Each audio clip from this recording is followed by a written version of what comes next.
d'accompagner Dieudonné dans cette lecture interview.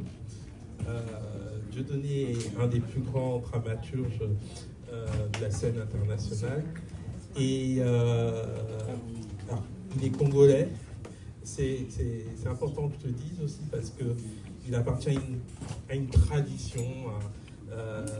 Quand je dis Dieudonné, je pense à la fois à Sony, je pense à Henri, et donc il y a toute cette tradition de la littérature congolaise, une littérature disruptive, et je trouvais très intéressant en tout cas qu'il puisse s'exprimer là.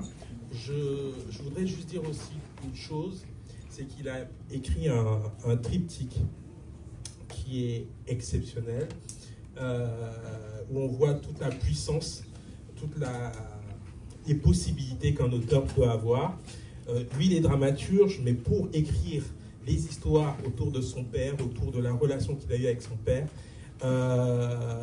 et de son influence, et peut-être de ce qu'il est devenu, il lui a fallu peut-être écrire 2000 pages. Et donc voilà, on va essayer, dans le cadre de ce moment, de pouvoir aborder quelques thématiques qu'il a abordées. Donc je vais le laisser lire son extrait, et puis ensuite j'essaierai de rebondir sur ce qui vous a été proposé. Voilà. Je dispose de combien de temps? La séquence dure. Ouais, ça va. Si tu veux qu'on échange un peu, et qu'on se laisse pas de timide. Ça marche. Alors, je vais commencer donc par la première partie. Bon, c'est pas la première partie. Le premier roman de ce triptyque sur Papa. Donc, le premier roman sur triptyque sur Papa s'intitule Papa tombe dans la lune. Desmalot est un homme qui ne fait pas dans la dentelle et son corps n'a jamais été facile à comprendre. Il avait déjà résisté à tous les titans de la cosmogonie crâneur avant que le monde, comme il boite aujourd'hui, ne le fasse marrer. Il a toujours eu une longueur d'avance sur la fin de toute chose. Desmalot connaît toutes les étapes du vivant dans la mort et que la mort elle-même peine à faire comprendre aux vivants. Il a suffisamment de carburant pour faire chanter la faucheuse. Mon père peut crever autant de fois que possible pour se réveiller dans le passé, défaire ses funérailles futures et se marier. Remonter le ton, c'est sans fort. Il a toujours fait ça comme on va au cinoche, avec un gobelet de popcorn et une bouteille d'hypogrominus bien tapée. Maman raconte que papa marchait pieds nus sur un clou de 15 cm et le bout de fer lui demandait pardon en se pliant 4 fois. Il ouvrait la 4e dimension du jetable humain avec un sabre de la région de Mikissi, puis frappait le bras d'acier sur les pages de ce livre maudit en criant « Parle, s'il est vrai que tu es arrivé jusqu'à nous ». Et le livre parlait tout seul dans la cuisine pour se mettre à jour. À 15 pigeons, Desmalot avait arraché son cœur pour le placer à l'endroit où il le pensait juste et bien, au centre, sur le plexus géant, afin d'équilibrer les hémisphères. Avec ça, je ne comprends toujours pas comment mon père peut-on baver aujourd'hui sans que le ciel ne tombe. J'arrive au sommet de la colline des crânes, j'atteins l'université libre des crâneurs, je fonce au milieu de ces fils à papa qui n'ont que du lait dans les joues. Les zinzins de la littérature approximative brandissent la théorie du vide, élaborée par mon père. Les oiseaux de la faculté des droits agitent la 4e dimension du jetable humain, sortie de la nuit du hasard. Entre les zinzins et les oiseaux, il est question de trancher la théorie du vide ou la 4e dimension du jetable humain, lequel devrait représenter l'héritage émérite du professeur Desmalot au sein de l'université des crânes. Les filles à problème veulent les deux dans leur plexus gourmand. Les filles savantes cassent l'écurie des femmes capitaines, dépêchées pour la cause, avec leur bouche grammaticale. Et les forces de l'ordre tombent en désuétude. Je ziote l'hémicycle et pas de l'ona la bombasse. Je tourne la tête comme un radar et tombe sur Badiva, la chicane, qui pleure les yeux sur la sociologie abyssale dans l'humidité du système. Dernier cours sur la théorie du vide que mon père a suspendu au milieu d'une phrase avant que la faucheuse ne vienne le chercher pour la table de la cuisine. Badiva la chicane range sa morve avec son revers de main qu'elle pose sur mon épaule et me fait les yeux pleins d'huile. Dido, ton père, c'était quelqu'un. Là, je finis avec ça. Je passe à un deuxième, à un autre extrait du deuxième roman d'Ancre qui s'appelle La mise en papa. Au commencement, le fleuve était sans chapeau. Le toit du ciel s'était barré dans le Big Bang avec la démission de l'Éternel. De part et d'autre du fleuve, la même température troublée dans le brouhaha des mécanismes. Sacoches humaines au rein flottant qu'on entend bavarder à coups de danse lascive. Brazzaville est une énorme rotation sexuelle. Impossible de ne pas imaginer le pire. Ce qu'on entend par personne est avant tout une acrobatie du plaisir, un accident de la grisaille, la grippale du fleuve. Tout sèche de la terre au ciel. L'humidité du fleuve n'arrange rien dans le menu, le camailleux est désastreux, la variété des couleurs fait défaut, la morosité se grippe sans nuance et zéro distinction. Célébration autocratique de la contingence, résurgence des amalgames. L'ambiance est coincée dans le rhume de la saison sèche, même pendant la période pluviale. On est mouché, c'est le cas de le dire, trempé dans la fièvre de la pentade qui perd ses plumes. Faut s'envoyer sur le bûcher, il n'y a que ça de vrai. Alors on s'échauffe, force tonitruante, mais la tonicité, dans la grisaille, le doigt dans le nez, c'est se cirer la citrouille aux alcools qui ne parlent plus à personne. On est né rond, maigre mais rond. C'est la grisaille du fleuve, avec sa forêt indécise qui nous a foutus dans le brouillard. Il faut quand même être vache pour oser parler d'avenir. L'horizon est enrhumé, la soupe est froide, l'équateur est tordu. Une erreur du géomètre céleste. La nature est nasse en couleur, la toile est au pilori et le peintre divin recalé. En réalité, nous sommes au pôle marécageux, là où le plafond coince l'humus et le tout se déculotte, fleuve la pute. Quand on dessinait le pays à l'époque des indépendances ratées, il manquait une légère nuance sur le fleuve Congo. Grippé, personne n'avait vu mouche, on nasillait, poussi-poussa, rien d'élégant dans la langue. On respirait comme des crapauds. On voyait la forêt en vert, mais réellement, elle était grise. Coupable d'avoir maté piste dans la forêt de Eugène Malonga. Un syndrome de Stendhal nous avait avalé. Pas un problème de cécité. Nous sommes nés en se tenant le manche. Le fantasme avant tout. Et les tours de rein ensuite pour foutre de la grisaille à tout champ de vision. Les femmes gardaient ferme les bâtons de leurs voisins dans leurs mains et les traînaient de toute urgence pisser au fleuve, sans ça impossible d'évacuer sa syphilis. C'est la vergéture du fleuve qu'on voit encore se dessiner sur les cuisses des rambières. Un fleuve gris, suicidairement kaki, a chanté le poète Chikaya. Son horizon est un flou de fondu dressé en direction de la forêt où il avait surgi le 6e jour du Big Bang en cherchant l'Atlantique. Des écailles de boue et des crottes de rouille se liment à tour de rôle sur sa peau lunaire, midi comme midi. Véritable beauté dégueulasse, a longtemps crié le passeur qui se connaît en Congo à travers temps et fleuves. Ce truc est un cauchemar sans mentir. Et nous, on l'a dans le citron, un fleuve ténébreux à l'image de l'échec décolonial. Si bien que le passeur qui rame sur son ventre perd tout sens de l'orientation politique. Parce qu'on ne peut pas faire de la beauté sans plaisir partagé. Forcément, ça avilira le sens. Et le Congo ne se partage pas entre les fils du fleuve tout en restant divisible.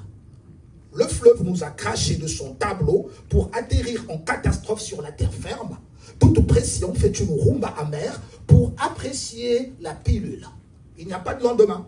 Alors bien sûr, on s'attend à ce que l'avenir fasse un tonneau. Le Congolais croit au bonhomme de nuages pour sa survie grippale. Voilà pourquoi il adore lever la tête vers le zénith absent, en fier et jeune pionnier de la Révolution. C'est à ce moment-là que l'Éternel des Dorades projette le non-avenir du pays sur un ciel vache qui pisse. Mais la projection est bourrée, shootée aux images salaces sur la croûte lézardée qui tient office d'écran, la croûte d'ozone. L'écran est le dos du fleuve, le ciel flouté de brasa qui suinte. On s'y voit, on s'y noie. L'Éternel s'est saoulé, son cinoche s'est renversé, et paf, le passeur boit le bouillon dans le fleuve. Il s'est fait prendre comme un truc démon par une énorme poche d'eau appelée le trou du fleuve. Quand le nationalisme imbécile chie le long de la rive pour avoir quelque chose à défendre, genre ceci est mon fleuve, le ciel amasse cette insalubrité en pollution superfétatoire et la terre vaincue se met en position dortoir, vide cimetière. À la vérité, le passeur est solitaire, comme tout Congolais qui s'ignore dans un verre de bière. Son pays, dans les flots, il y reste, lèvres ouvertes, à mousser l'écume. Enfermé, au bout des bouts, tout seul, c'est-à-dire avec lui-même dedans. Le fleuve est grand, mais le Congolais est tout petit. C'est le passeur qui se connaît si bien en matière de Congolais. Au 6e jour, l'Éternel a fait un carton. Juste avant de roupiller, il s'est accroupi au centre de l'Afrique et ce qui en est sorti, c'est le Congo. On est tous au courant. Le passeur est dépassé par le marché noir qui salope le fleuve, ça broie du gris et ça sent le roussi sur la croupe fluviale quand tout ça donne à une typographie épidermique d'étoiles parce qu'on raconte en plus que le fleuve est velu aux heures du soir. Augmente les tentations du danger et les curiosités sans interrogation, comme les aime le Congolais moyen. Le passeur est un pirate, comme tout bon Congolais ignoré par la mythomanie du fleuve. Et un Congolais averti croit avant tout qu'il en vaut 6. Alors, chercher à savoir n'est qu'une désespérance vaine pour un pagailleur du fleuve. Le passeur aurait bien voulu se passer d'être Congolais, sauf que son pays, il l'a dans le tibia, entre le cervelet et le bulbe rachidien, derrière son visage sculpté en masque teki. Depuis peu, la vie du passeur est devenue une fraude gagnée en conjecture. La nuit viole son corps rabougri par les moucherons et toute anophèle est bonne dans son sang livré pour le fleuve. Toute sa vie est mouillée et ses yeux vitreux ne dévisagent qu'ombre et silhouettes brumeuses. Dans son cerveau, la grammaire française n'est plus qu'un sac d'alcool de maïs. C'est mon père.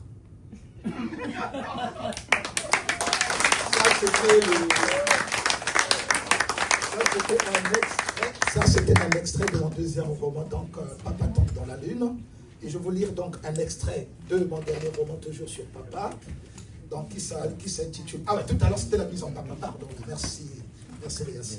Et maintenant, je vais vous lire un extrait de mon troisième roman qui ferme donc ce triptyque-là sur Papa. Et ce troisième roman s'intitule... Ça m'embête parce que ça ne va pas loin. Et ça m'embête de bouger.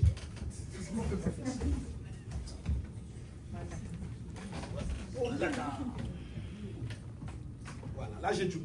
Merci. Donc, un extrait de mon troisième roman qui s'intitule « Salve d'honneur pour orchestre à Papa ».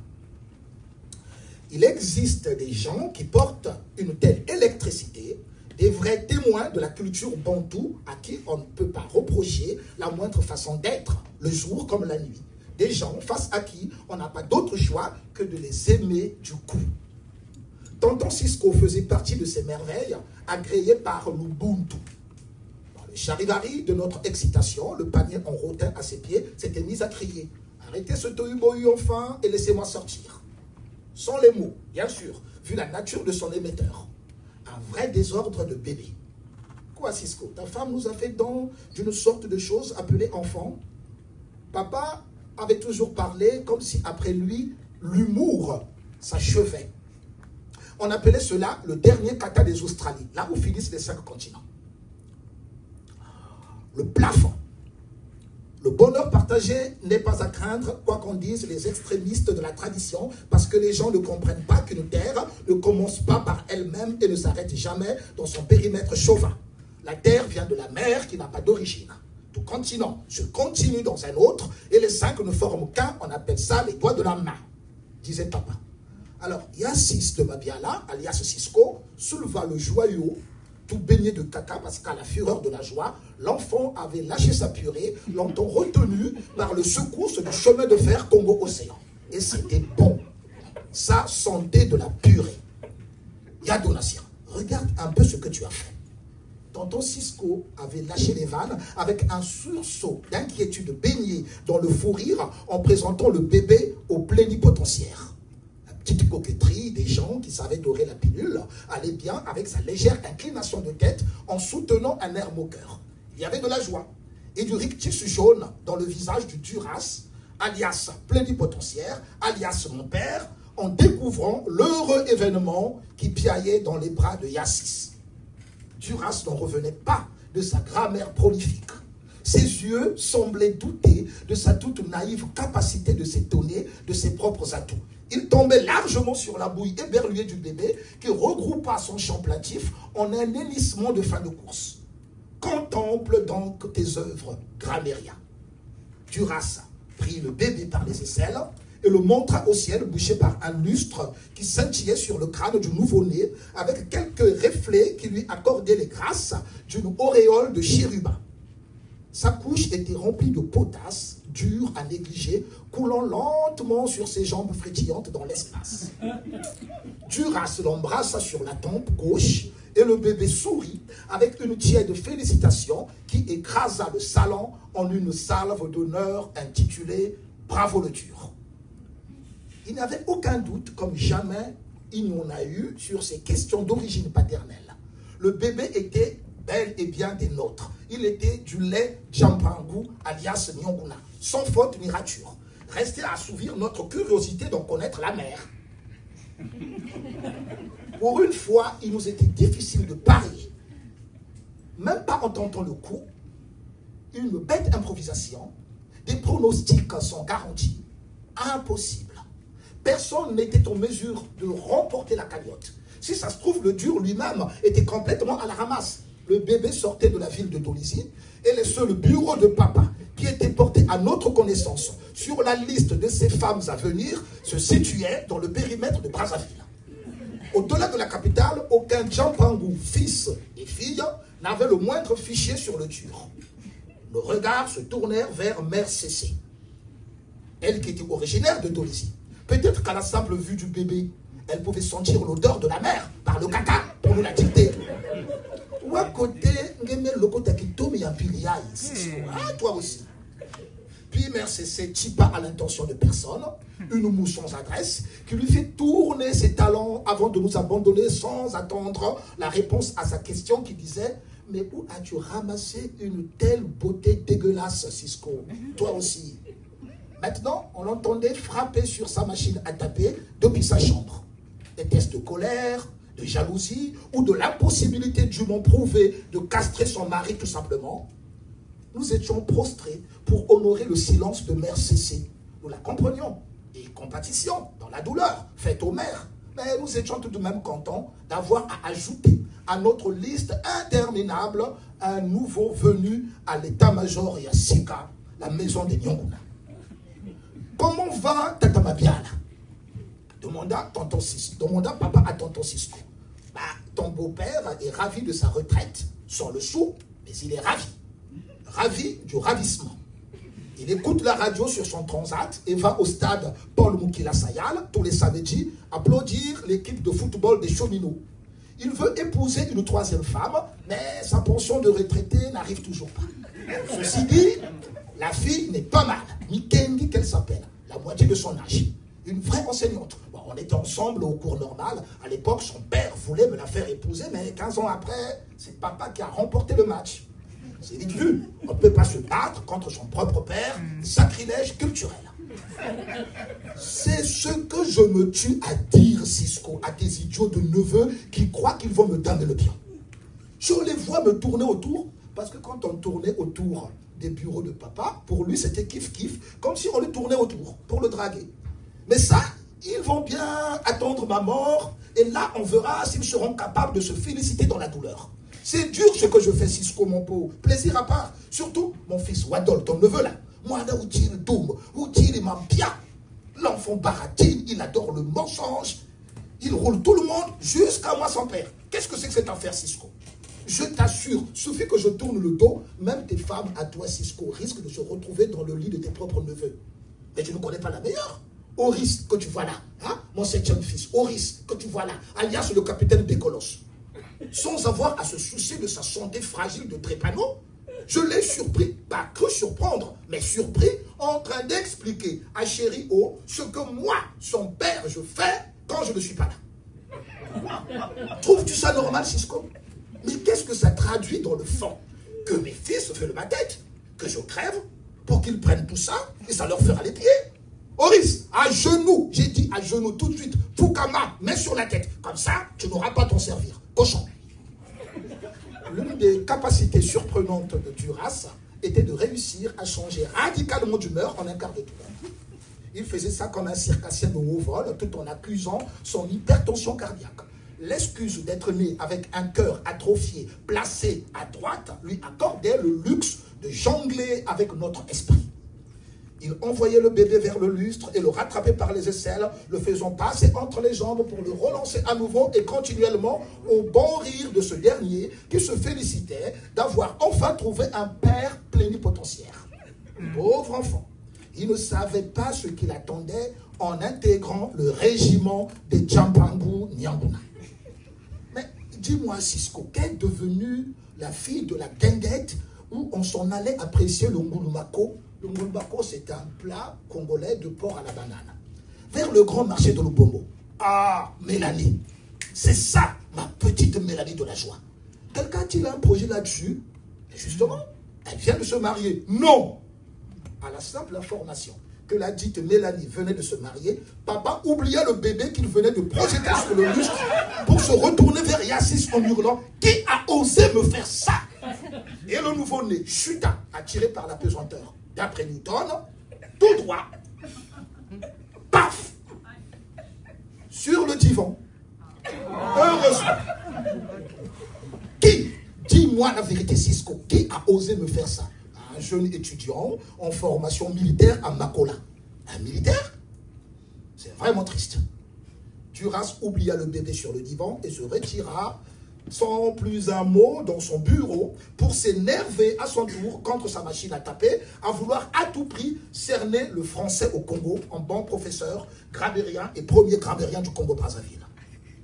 Nous ne connaîtrons plus du nouveau-né le nom de la mère.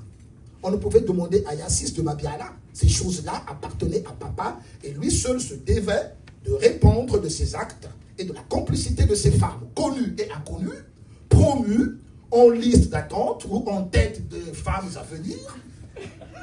Il était impératif néanmoins que l'orchestre se formât autour du nouveau-né pour entamer la Nyangunale des transports en son honneur. Hymne que nous chantons à chaque nouveau-né. Puis c'était au tour de ma grande sœur Elisa, la commandante des popotes, de donner un prénom juste et bien au nouveau-né. Lia, alias l'aspirante du paradis, fit-elle en souriant. Dès lors, nous avions su que c'était une fille. Merci.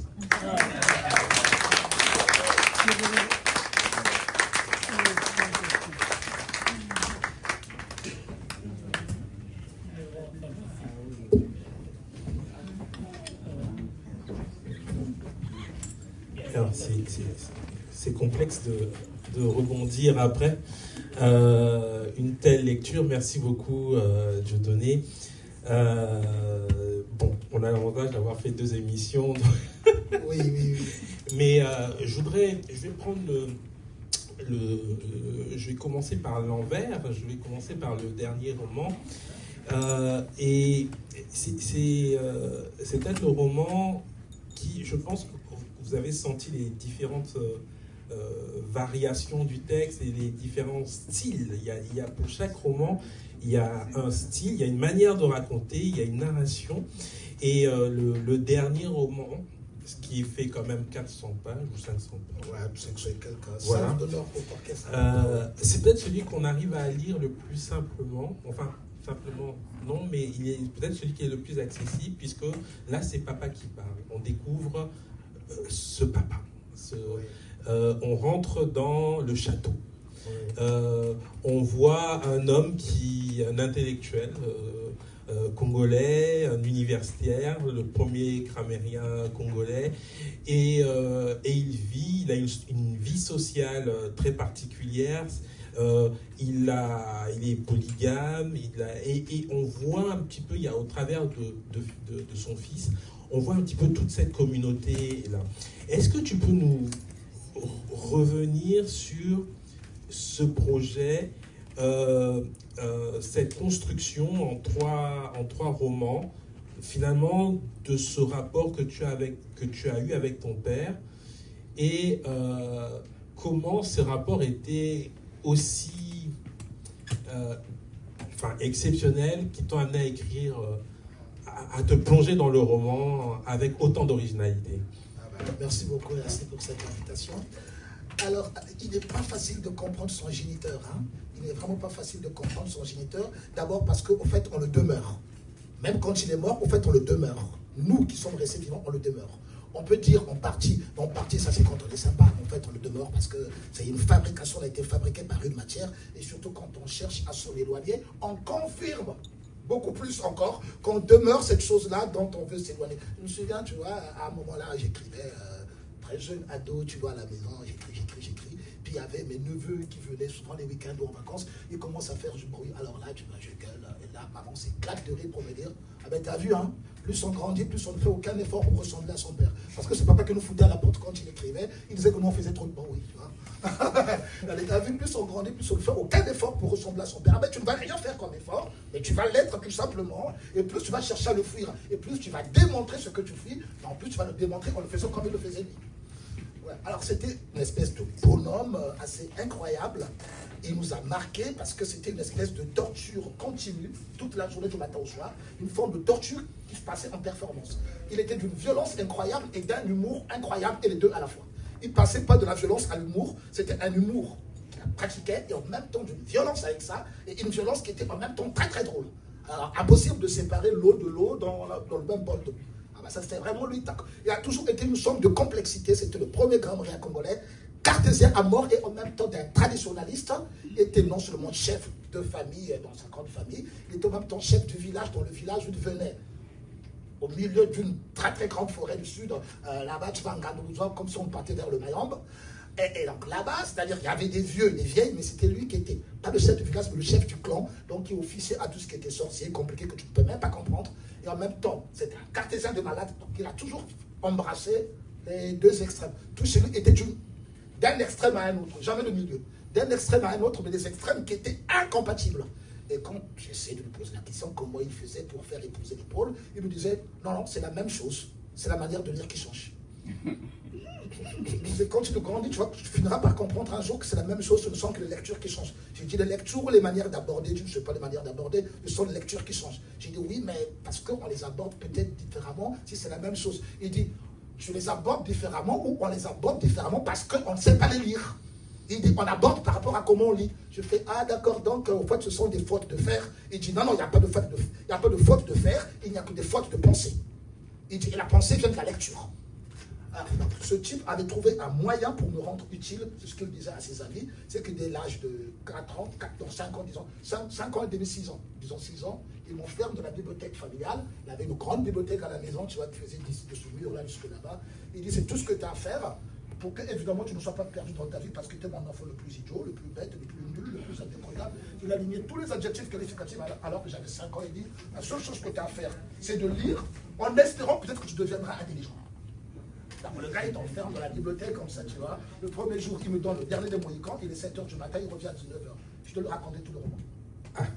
Et souligner, lui faire l'analyse de ce que je n'ai pas compris. Et comme troisième exercice, je dois à mon tour essayer de, hormis que je lui ai raconté le roman, de lui dire comment j'aurais, moi, voulu écrire ce roman si j'en étais l'auteur.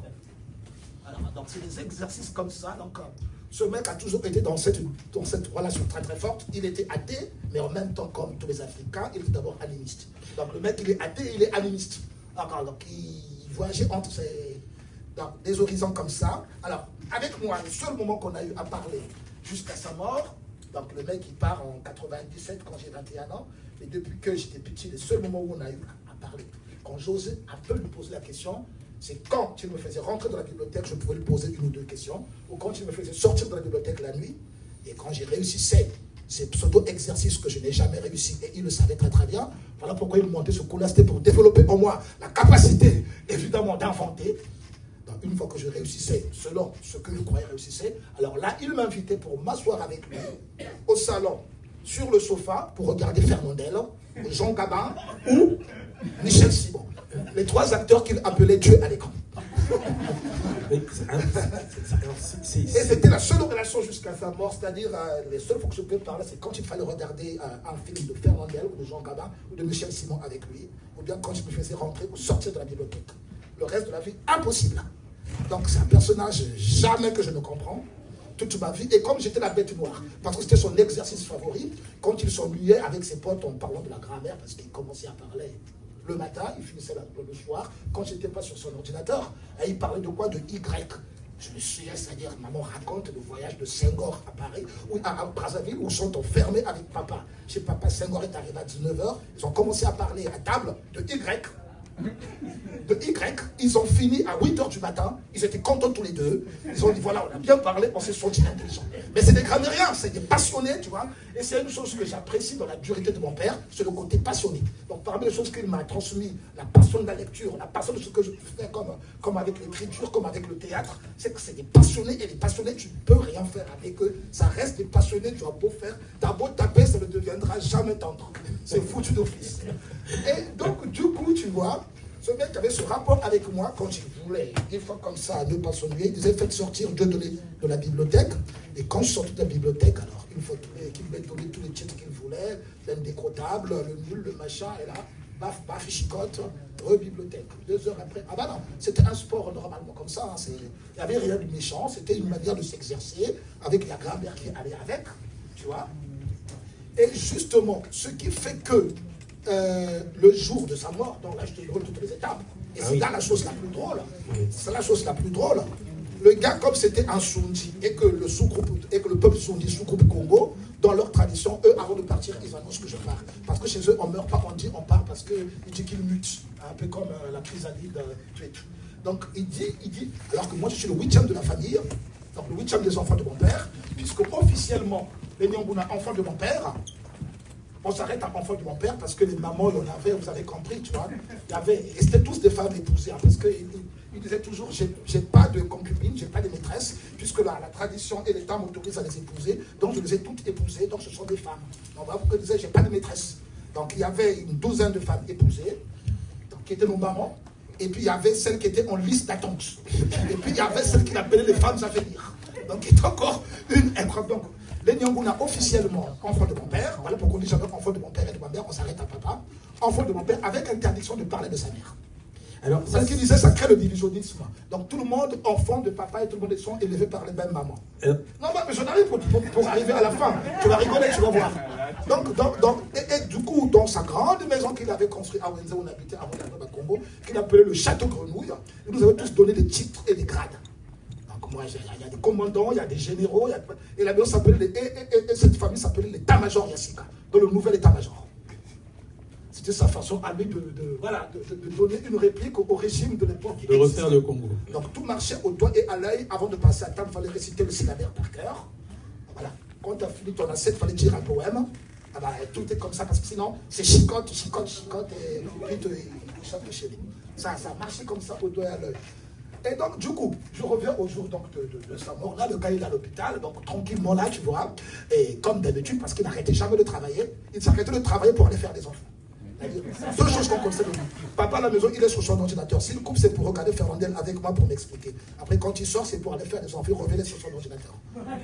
Et comme c'est pas lui qui les élevait, c'était nos mamans. Et par contre, c'est lui qui appliquait toutes les règles, tout blablabla. Et donc, du coup, le jour où il est hospitalisé, il s'étonne qu'il soit malade parce qu'il tombait jamais malade. Toute sa vie, il n'a jamais été malade. Donc, il était étonné qu'il soit malade. Alors, qu'est-ce qu'il faisait? Comme il travaille tout le temps, donc à l'hôpital, sous sa perfusion, il écrivait dans son ordinateur. Quand c'est l'heure d'aller enseigner à l'université de Marie-Wabi, il coupe la perfusion, il descend, il va enseigner, il revient, il remet le perfusion. Et là, du coup, moi, maman me dit, écoute, il y a ton père qui veut te voir. Moi, je me suis convaincu en position, je ne suis pas le premier ni le dernier. qui veut te voir. Il a dit qu'il va partir demain. Mais avant de partir, il veut te voir. Je lui dis, mais je ne suis pas l'aîné, je ne suis pas le dernier. J'ai toujours été la bête noire, comme il a toujours dit, que ça c'est mon enfant qui ne vaudra absolument rien. Pourquoi c'est moi qui le veux voir? On m'a dit, ah bah, il faut demander à ton père, c'est toi qui le veux voir. Le lendemain, j'avais une représentation théâtrale à l'école française, parce qu'on avait monté une pièce de théâtre qui s'intitule Le Premier de Israël Horowitz, un excellent dramaturge incroyable qui écrivait des comédies à tomber par terre. On avait monté cette comédie-là pour jouer au centre culturel français, sauf qu'on avait une technique que nous, jeunes de la génération du théâtre au Congo, qu'on adorait appliquer, c'est qu'avant de faire la grande première, on adorait faire des avant-premières, un peu comme on dit les avant-premières en campagne. Donc pour chauffer le spectacle, on partait le jouer dans les quartiers et dans les écoles pour chauffer le spectacle, comme ça quand le spectacle a bien pris, là il y a un bon rythme, on pouvait du coup débarquer au centre culturel français, là il y avait le grand public de Brazzaville, et on voyait l'enfant au loup. Et donc du coup, avant cette représentation théâtrale qu'on avait au centre culturel français, donc on avait ces avant-premières-là, et dans une représentation à l'école française à 15h le lendemain. Maman me dit, il faut passer par papa à l'hôpital. Il a dit autour de 12h. Bon, d'accord. Alors moi, je dois être, tu connais la logique, hein, Mamadou. La logique théâtrale, c'est qu'il faut être sur le lieu 2 heures au moins avant. Pas grave, papa a dit qu'il va partir, donc je passe quand même à l'hôpital. J'arrive à l'hôpital, je rentre dans sa chambre. Il y avait 3 mamans qui étaient là tranquillement. Elles parlaient entre elles. Je dis, mais il est où votre mari là? Ils disent, mais tu le connais, non? Il est parti enseigner à l'université. Mais il arrive, il ne bouge pas. Bon, j'attends l'heure. À 13h, il revient, tranquillement. Ah, fiston, tu vas bien? Oui. Parce que moi, il m'appelait fiston. C'est-à-dire celui qui ne grandira jamais. Celui qui restera un gamin. Fiston. Il jette son sac, il enlève la veste, il enlève la cravate, il garde la chemise. Il s'allonge sur son lit, il retrousse les manches de sa chemise, il reprend le perfuseur là où il l'avait laissé et tchoc! Il se le renvoie comme ça, tranquille, il règle tout lui-même. Il dit, bon, écoute, comme je vais partir dans quelques minutes là, et que voilà, depuis que je t'avais enfermé dans la bibliothèque, là le virus est bien rentré, t'arrêtes pas d'écrire depuis ces 8 ans, 9 ans, jusqu'à maintenant. Bon, alors je vais te filer un secret pour ta belle lecture et ta belle interprétation théâtrale et pour les pièces que tu écriras ou autre chose. Le secret, le voici. J'ai dit, je t'écoute papa. Il dit, écoute-moi très bien, je te donne le secret. Papa, je t'écoute. Tu m'entends? Oui papa, je t'entends. Tu m'entends très bien? Oui. Écoute. Il prend son thé doré, il fait clac, il meurt. Ça, c'est ce qu'on appelle un acteur. Un vrai, il joue pour de vrai. C'est ce qu'on appelle un direct. Et là, j'ai compris que ce type, il m'a doré comme un dieu. Il m'a doré incroyablement. Parce que ça, pour le faire, c'est le degré le plus haut de l'amour que j'ai vu. C'est-à-dire, il joue réellement pour moi, mais le vrai jouet. Le jouet où on ne revient plus en arrière, où on joue pour le vrai une seule fois. Il m'a dit, écoute, clac, il meurt. Il m'a donné la plus grande leçon. On continue à faire des potes. Maintenant, quitte là, il est 13h. Va à l'école française pour aller jouer une putain de comédie d'un putain Israël Horowitz pour faire marrer les enfants de l'école française qui sont là alors que toi, papa vient de clamser. Ah ah! C'est là. C'est là que ça se vérifie. Tout ce que tu as lu, comme a dit tonton Samy tout à l'heure, constitué de tout ce que tu as lu. Là, pour tenir, il faut tout ce que tu as lu, tout ce que tu as vu jouer, tout ce que tu as vu au cinéma, tous les tableaux de peinture. C'est à ça que tu dois faire appel pour être debout, pour transcender cette douleur. Pas pour la cacher, pas pour la vaincre, mais pour la transcender. Parce qu'il faut jouer avec. Tu ne peux pas la cacher. Si tu la caches, tu vas t'effondrer. Si tu cherches à lutter contre, tu vas t'effondrer. Tu dois jouer avec. Et là, c'est toutes les œuvres que tu as eu à lire, les pièces qui vont t'accompagner, bien évidemment, dans ce passage-là. Lève à la minute. Les mamans me regardent, les mamans disent, bon, tu soulèves ton père pour aller déposer à la morgue. Je dis, c'est votre mari. Moi, je vais jouer au théâtre. C'est lui qui m'a mis ça dans les bras. Je vais jouer au théâtre, je reviendrai après pour le mettre à la morgue. Les amis, après m'ont dit, mais désolé, tu es trop dur, tout ça là, ton père meurt, tu vas aller jouer. Lui me disait la même chose dans sa formation, quand il m'enfermait dans la bibliothèque. Il me disait, écoute, on est à Brazzaville, hein. Il y a le chemin de fer qui part de Brazzaville pour Pointe-Noire. Au milieu, il y a beaucoup d'égards. Toi, tu vas aller à Pointe-Noire, ok? Il y a quelqu'un qui s'arrête au milieu, hein, sur le chemin de fer, qui va par exemple de la ville de Dolisie. Toi, quand tu as pris ton train à Brazzaville, à une des gares, une personne rentre. S'assoit en face de ta banquette. Elle achète des arachides. Elle te propose des arachides. Tu manges, vous discutez. Tu achètes des bananes. Tu proposes des bananes. Vous mangez, vous discutez, vous causez. Quand Dolisie va arriver, il va descendre. Mais quand il va descendre, lui, parce qu'il s'arrête à la gare de Dolisie, toi, tu ne dois pas descendre. Hein. Toi, tu pars à Pointe-Noire. Donc, tu n'arrêtes pas ton voyage parce que vous avez partagé des bananes et des cacahuètes et des belles histoires. Non, tu lui dis merci beaucoup pour les bananes, pour les arachides, pour la conversation. Salut les tiens. Et allez, Inch'Allah, ciao. Jésus, Marie, tout ça là, tout ce que tu veux, les ancêtres. Voilà, mais tu continues ton voyage. Il dit c'est pareil. Papa s'est arrêté là. Moi, je continue. avec sa mémoire. Donc, ce n'est pas que je lui tourne le dos, je le continue. Donc, la seule manière de le continuer, c'est justement de ne pas le tuer. Ne pas le tuer, c'est justement ne pas le soulever sur corps, le déposer à la morgue et se mettre à pleurer tout simplement. Non, pour le continuer, il faut que j'aille jouer au théâtre. Et que le lendemain, je l'écrive. Alors... Après, les amis disent encore, oui, mais lui aussi, il est très très dur, parce qu'il t'a dit, je te donne le secret, et il ne le donne pas. Il dit, écoute, j'ai dit aux amis, mais c'est vous qui êtes idiot, il m'a donné le secret. Merci de donner. Alors, dans la vie d'un papa, il y aura la suite, parce que oui, effectivement, il y a le choix d'honorer le père en allant jouer au théâtre, mais après, il y a tout un parcours, enfin un prolongement du parcours, qui nous fait traverser le Congo, où on voit un jeune homme, fiston, qui est complètement, à un moment donné, en quête de lui-même. Et ça, il appartient en ayant entendu la forme que Dieudonné utilise, il vous appartient de découvrir La Mise en Papa, qui est un texte magnifique. Vous avez entendu la manière avec laquelle il compte le fleuve Congo. Donc c'est vrai que La Mise en Papa, c'est le deuxième volet. C'est le deuxième volet. Là, on est vraiment dans la tête de moi qui évoque ce père par l'image du fleuve, de la forêt, mais d'abord du fleuve, puisque le Congo n'a de nom que le fleuve. Voilà, n'a de nom que le fleuve. C'est le fleuve qui est le pays. Comme les Etchikao Tamsi, le plus grand d'entre nous au Congo, c'est le fleuve. C'est pas un bonhomme, c'est pas un dictateur, c'est pas une culture, c'est le fleuve. Et donc, dans le 2, on passe bien évidemment par le fleuve pour arriver évidemment à cette évocation de papa. Donc, en fait, c'est une métaphore, parce que c'est le plus puissant au Congo, c'est le fleuve. Et devant ce guide timonier qui nous avait mis un bataillon fermé comme ça à la maison, qui était papa, donc du coup la symbolique, comme s'il représentait ce fleuve Congo-là, et que nous, on était, bien évidemment, les petits villages qui tournaient là le long de la berge, que le fleuve pouvait gérer à sa guise. Dans de la mise en papa, on est dans une relation très très symbolique entre la famille et le pays. Voilà, où évidemment l'image du pays raconte donc du fleuve, le pays comme territoire. Le fleuve, la forêt, évidemment, fait office d'une métaphore pour parler évidemment de cette puissance patriarcale horrible et drôle qu'il était à la fois, parce que mon père était dur, drôle et dingue. Et toi.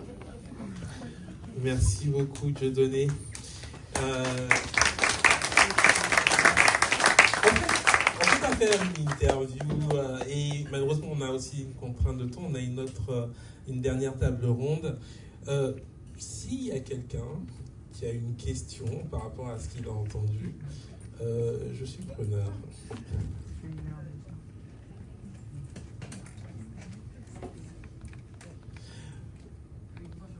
Vas-y, Emmanuel. Moi, c'est pas une... Attendez, non, c'est pas une question. Je vais juste essayer de parler fort. Enfin, juste pour vous dire que vous m'avez donné envie de lire du théâtre, qui est le genre que j'aime le moins. Mais là, c'est des romans. Là, c'est pas des questions. Mais en fait, dans votre manière de scénariser... Ah, d'accord. Absolument. Merci, c'est gentil. Voilà, en tout cas, donc nous avons malheureusement la dernière table ronde qu'on doit aborder. Dieudonné, donc, tu as écrit un triptyque qui est disponible ici. Je préfère vous prévenir que c'est de la littérature. Comme on en trouve plus, il faut aborder le texte. Il faut travailler.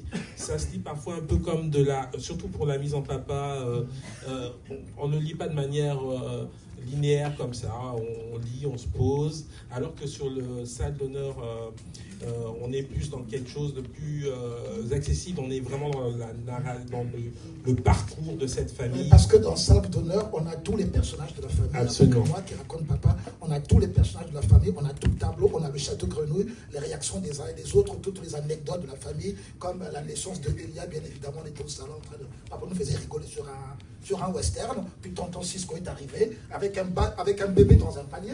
Au début, on n'a pas vu le bébé, Il nous fait une blague, on est content, puis on entend un cri dans le panier, on se rend compte que c'est un bébé. On a dit, ah, tonton Cisco a eu un enfant, alors c'était l'enfant de papa. Voilà, quand on sort là, papa lui m'a mis pour dire, ah, c'est moi ça? Ah bah oui, c'est toi. Ah ben dis donc, il soulève l'enfant avec le caca qui coule, il jette l'enfant en faisant des blagues comme ça, puis il demande comment va la fille là qu'il avait vue à Indonésie. On lui dit, elle s'est mariée. Mais ça, il a oublié l'enfant qui tombe sur le canapé, il s'en va de colère. Voilà. Donc on est vraiment dans ces formes de théâtralité, justement, sur que sur le théâtre. Mais ça, c'est mon père. C'est-à-dire, c'est des choses qui paraissent drôles, mais c'est violent en même temps et c'est drôle. Comme la scène que j'ai eue là. C'est violent et en même temps c'est drôle. Et il est sincère, il joue pas. Il est sincère en étant drôle. Et le truc est. Waouh! Space quoi! Hein? Space, comme on dit en anglais. Voilà, ouais. Donc, dans Salve d'honneur, il y a toutes ces anecdotes, toutes ces histoires qui sont étalées comme ça sur. Voilà. Donc, depuis qu'il était enfant jusqu'à toute la vie de la famille avec nous et jusqu'à sa mort, et même jusqu'à après sa mort, y compris les enquêtes que moi j'ai fait auprès de ma mère et de mes tantes pour savoir d'où il venait, pourquoi il était tordu comme ça. Ça, j'ai remonté la chaîne alimentaire, je suis parti au village, demander à des tantes, des amis qu'il a grandi, des amis qu'il a enseigné à la Sorbonne à Paris. Donc chacun avait une histoire différente de mon père, qui n'a jamais été la même. Tous ces amis avec lesquels il enseignait à la Sorbonne croyaient qu'il avait un enfant et une femme, qu'il leur présentait pendant tout le temps, pendant près de 25 ans qu'il enseignait à la Sorbonne. Il avait une seule femme et un enfant. Donc, personne de ses amis ici en France ne savait qu'au fait, il a tout un régiment au Congo. Il y avait des gens dans sa famille qui sont ses neveux, croyaient qu'il était ça, en fait, qu'il n'a jamais été ça. Donc, pour chacun, il avait une facette différente que tu ne connaîtras jamais. Donc, c'est quand j'ai fait les enquêtes que j'ai remonté, mais c'était un bordel incroyable, mais tout bien réglé et chacun avec une facette. Alors il fallait que je montre toutes les différentes facettes. En plus, comme sa mère, la mère de mon père, celle qui était conteuse, parce que sa mère était conteuse et roboteuse, une petite chose Congo, m'avait dit une fois quand j'étais gamin sur sa manière de raconter des contes qui étaient interminables, parce qu'elle racontait des contes de 18h à 8h du matin, sans s'arrêter à la grande place de son village. Elle m'avait dit, écoute mon fils, parce qu'elle m'appelait mon petit-fils, elle m'appelait mon fils. Elle me disait, écoute mon fils, si tu veux raconter les histoires, retiens bien ceci. La plus belle façon d'aller d'une commissure de lèvres à une autre commissure de lèvres, c'est de contourner la tête en passant par la nuque. Ce qui veut dire, regarde toutes les facettes du problème et ne fais jamais ça à papa. Contourne la tête en passant par la nuque. Donc j'étais obligé de faire ça, bien évidemment, dans Salve d'honneur pour Orchestre Papa. Et là, j'ai sorti ce papa qui est juste le monstre de Frankenstein. Un peu comme tout le monde. Après, nous, on fait semblant de ne pas l'être. C'est seulement parce que lui, il assumait, il le montrait, voilà. Alors, il y a une question de Mamadou. Oui. Il te reste encore une partie du roman à terminer, puis après, est-ce que tu vas en faire une pièce? On l'attend, ce papa sur plateau. Est-ce que ça va... Non, je le montrerai jamais au théâtre, parce que la question de le montrer au théâtre, c'est que ça va être réducteur. Si je le montais au théâtre, réducteur, pas par rapport à ce que exige le plateau, mais à ce que mon jeu à moi exige. C'est-à-dire mon jeu qui vient de la grand-mère, qui vient donc de papa, ça va être très très compliqué après d'interpréter papa comme si je suis interprété, et là tout va passer à la trappe, diminuer, et même le rapprochement avec moi ne sera pas tellement évident pour rentrer à l'intérieur. Et si je le fais jouer par d'autres personnes, ça va être compliqué. Non. Voilà pourquoi j'en ai fait un roman, pas une pièce de théâtre. Voilà pourquoi j'ai commencé le roman par le triptyque de mon père, tu vois. Après avoir écrit une vingtaine de pièces de théâtre, les publiées au Solitaire Intempestif, et pour l'histoire de mon père que je porte depuis plus de 25 ans depuis sa mort, pour dire que je vais l'écrire, la question c'est qu'il fallait que je passe par le roman. Peut-être l'objet cinématographique peut être intéressant, mais en ce moment-là, il faut faire des projets, mais vraiment à la Cécile B2000, quoi, tu vois. Alors, on est parti pour 6 heures de cinéma, ce que moi j'adore. On va y passer la saison, ça c'est sûr. Non, mais une dernière petite question, mais si c'est quelqu'un qui prend ta trilogie ah oui, mais justement, là, pas de problème. Ouais. D'accord. Ah bon, ça, non, parce qu'il s'y prête le personnage. Le dramaturge, ça on le sait. Quand il écrit une pièce de théâtre, qu'est-ce qu'on souhaite? C'est qu'elle soit montée, pas que par un metteur en scène, mais que d'autres metteurs en scène demandent de la monter. Donc, que des metteurs en scène veulent bien adapter ce roman au théâtre. Ah, mais ça va être un plaisir fou. Mais moi, je ne peux pas parce que je le rendrai réducteur. Voilà pourquoi je vais travailler en roman. Ouais. Dans mon esthétique théâtrale, je veux dire. Hein. C'est pas que le théâtre rend réducteur les choses. Dans mon écriture théâtrale et de mon écriture aussi de mise en scène, il y aurait quelque chose de réducteur qui va sortir à cet endroit-là. Voilà pourquoi j'en ai fait un roman. Je sais très bien que dans le roman, je pourrais bien évidemment étendre les bras et les pieds, avoir un geste d'ampliation. Là, tu vois, d'influence incroyable en intégrant la dimension fantasmagorique de sa grand-mère conteuse, les histoires de ma mère et mon père. Une fois, je demandais à ma mère, comment toi t'as fait, maman, pour tomber sur un type comme ça? Tu sais ce que ma mère m'avait dit? Ma mère me dit, Parce que c'était l'homme le plus beau, le plus audacieux, le plus courageux, le plus fou et le plus violent. Il dit, et le plus tendre. Bon, là, ça fait beaucoup. Maman dit, attends, on était à l'école normale, tu vois, donc à l'école, d'accord. Le truc qu'on fait là pour passer instituteur, c'était vers Dolisie, là. Et papa est légèrement plus âgé que maman, à peine de 3 ans, ils sont de la même génération, mais c'est maman qui était partie à l'école avant. Donc maman était sa doyenne dans les études. Donc quand papa arrive dans cette école, là c'est le palais, tu vois. C'est le palais dans ce qu'on appelle le bleu. Le bleu. Donc, il est un peu comme ça, tout. Maman c'est la doyenne. Et maman dans cette école, à cette époque-là, était une star de l'équipe de football féminin, celle qui marquait. C'est elle qui marquait tout le but, donc qui marquait tous les buts. Donc, tu avais tous les jeunes là qui la draguaient là pour sortir avec la nana qui est, tu vois. Et maman, Cato, Jésus, Marie, Joe à l'époque, machin. Donc, non, avant le mariage, pas possible, tu vois la vieille culture là. Enfin, pas la première année, il regarde comme s'il parlait. Pas la deuxième année, il dit à un de ses potes, il dit, quand ma mère s'appelle Marie, il dit, je vais soulever ça. Les gens disent, Augustin, tu vas taper le poteau, tu vas taper le poteau. Papa dit, vous ne connaissez pas, je vais soulever ça. Le jour où il y a eu match de football entre cette école-là et une autre, donc la veille du jour, pardon, là, dans le réfectoire, là, ils sont en train de manger, tu vois. Papa s'est dit à maman, ça c'est le moment qu'il m'a raconté, hein. Il dit, Marie, je viendrai te voir demain marquer un but, ou deux. Oh, d'accord. Le jour du match, maman prend le ballon. Elle dribble, et elle te marque. Papa quitte l'endroit où il était dans les gradins. Il court sur le stade, il attrape maman, il la soulève, comme ça. Il court avec maman, il fait le pourtour du terrain. 2 fois. Puis il vient la déposer au milieu du terrain, il prend le sifflet de la bouche de l'arbitre, il siffle et dit le match est terminé. Marie a marqué, le match est terminé. Depuis ce jour-là, c'est devenu sa femme. C'est-à-dire le fait qu'il ait soulevé, c'était ça, littéralement je l'ai soulevé. Voilà. Donc c'était ce genre de bonhomme que j'ai. Bon, merci. Merci beaucoup. Merci Dieudonné. Donc ces 3 romans sont disponibles. Africa Vivre rend les livres disponibles. Donc il faut avoir ces romans dans la bibliothèque. Et vous avez l'occasion de pouvoir les faire dédicacer. Donc voilà. Merci beaucoup Dieudonné. Merci pour ce roman. Merci.